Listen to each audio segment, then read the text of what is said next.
Hello and welcome to this video. Well, I thought today I'd do something different and actually be painting while I was videoing. So when I'm not looking at you guys, it's because I'm busy painting my models. So today I thought I would do some ramblings on the Inquisition. So I'm planning. Oh, I forgot to cut that bit off.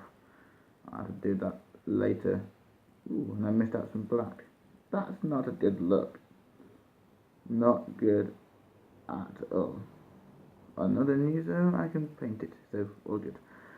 Yeah, as I was saying, I'm thinking of getting, well, as you've seen on my Facebook page, I plan on having Inquisitors lead Sisters of Battle and my Blood Ravens.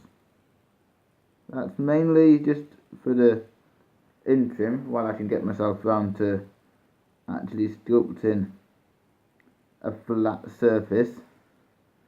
But yeah, I've never sculpted before, so I'm trying to kind of dreading getting Angelos's arm sculpted by myself because I haven't done any sculpting at all.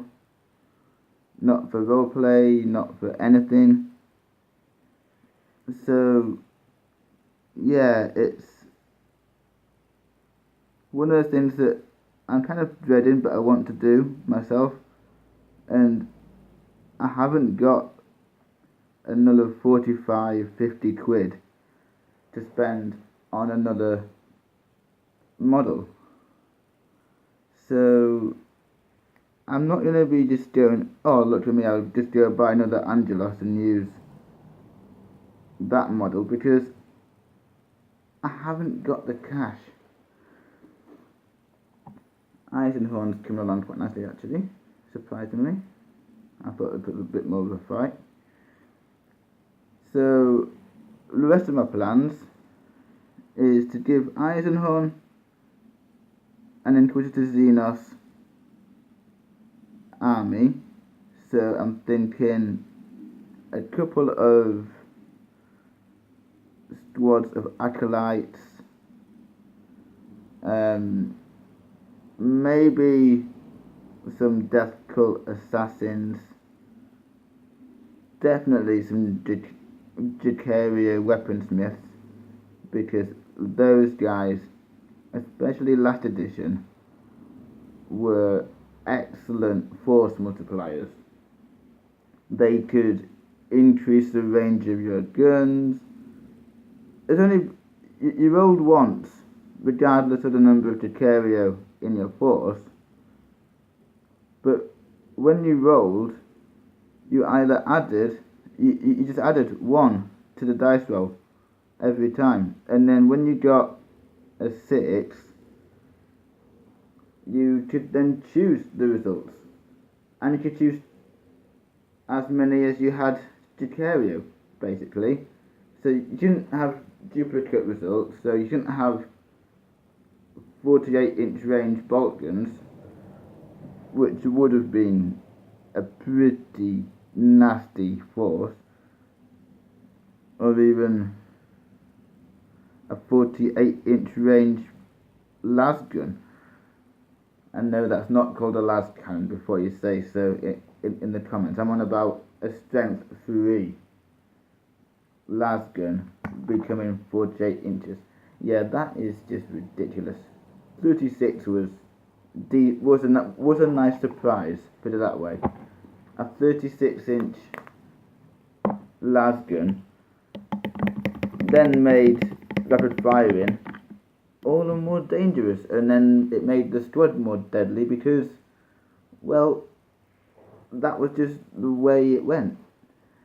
Because the squad, it affected everyone in the squad. So if you have a 12-inch flamer, oh look at that, suddenly you got a 24-inch flamer, which means from the guy firing you measure out 24 inches, And the template, which is about 8 inches long, give or take, can then be laid horizontally across from the firer, and you go, oh, look at that, you've lined up your men perfectly to catch 8 of them in that blast.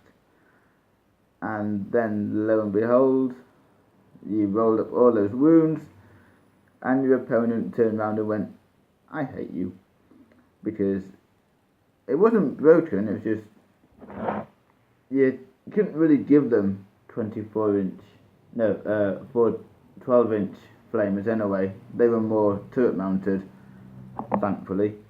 But it turned your average flamer into a 12-inch flamer, and you were like, oh, I now have a 12-inch gap between the flamer and the person he's shooting at. So yeah, that was fun. And it made the Inquisition surprisingly different. It definitely, they're already different, because the Inquisition have units like have Order militant sisters in their employ, as well as other factions like the Grey Knights.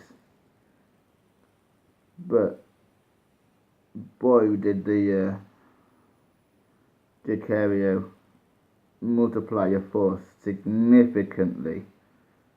I mean, a +1 to hit and a +1 armor save, you think, oh, that's nothing. But when you consider that before you went and bought power armoured figures, and you don't give guardsmen power armour because that's just a waste of resources in anyone's eyes. So you don't give guardsmen power armour. You can give them carapace, which was the next safe down, but you didn't give them power armour. You didn't give them a relic of an ancient relic that's been hidden away from sight for years, because why would you? They're going to die. They're expendable chaff in the Inquisition's eyes. So why give them anything nice at all? They're there to die for you, so let them die. It's how the Inquisition see